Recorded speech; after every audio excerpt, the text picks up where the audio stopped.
उत्तर प्रदेश के बहराइच में दुर्गा विसर्जन के दौरान दो पक्षों के बीच झड़प के बाद बवाल बढ़ गया है। इस घटना में मारे गए रामगोपाल मिश्रा की मौत के बाद सोमवार को जबरदस्त हिंसा और आगजनी हुई, जिसके बाद से पूरे इलाके में तनाव फैल गया है। इस पर तमाम दलों के नेताओं की प्रतिक्रिया सामने आई है। सवाल उठ रहे हैं कि क्या बहराइच में जो हिंसा हो रही है वो संयोग है या प्रयोग।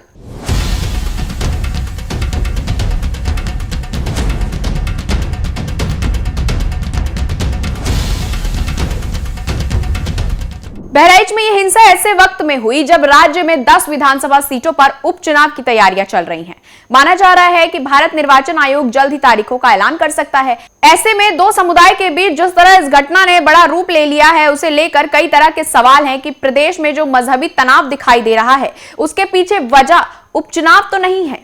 बीजेपी प्रवक्ता सुधांशु त्रिवेदी ने भी इसे पिछले 4 महीनों में किसी की ताकत बढ़ने से जोड़ा है। बीजेपी नेता ने कहा है कि बहराइच की घटना को लेकर सीएम योगी ने सख्त आदेश दिए हैं, उपद्रवियों से शक्ति से निपटा जाए। वहीं उन्होंने हिंसा पर सवाल उठाते हुए कहा कि भारत को कमजोर करने की साजिश की जा रही है। हमें यह समझना होगा कि पिछले 4 महीनों में इस तरह की घटनाओं में इजाफा क्यों हुआ है।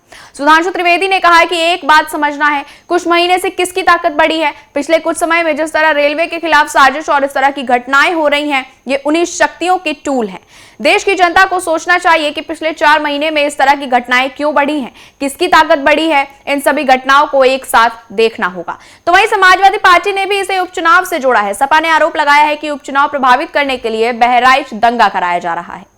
चुनाव में लाभ लेने की कोशिश करेंगे कि बटेंगे तो कटेंगे। सपा नेता वीरेंद्र सिंह ने सरकार पर निशाना साधते हुए इस घटना के लिए सरकार को पूरी तरह से जिम्मेदार बताया है। उन्होंने कहा कि सरकार इस घटना के माध्यम से आने वाले उपचुनाव में लाभ लेगी, बटोगे तो कटोगे जैसे नारों को बुलंद करेगी। सपा नेता ने कहा कि बहराइच की घटना को लेकर बीजेपी भ्रमित करने की कोशिश करेगी।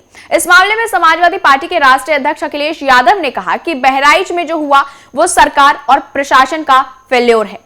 प्रशासन को देखना चाहिए था कि शोभा यात्रा किस रास्ते से निकल रही है, किस तरह का म्यूजिक बनाया जा रहा है। सिर्फ एक चौकी इंचार्ज को हटा देने से सब खत्म नहीं हो जाता। बहराइच ही नहीं, बनारस में भी रामलीला के दौरान पुलिस का पर्याप्त इंतजाम नहीं था। हम हैं देश के दिल, उत्तर प्रदेश की धड़कन, उत्तर प्रदेश टाइम्स।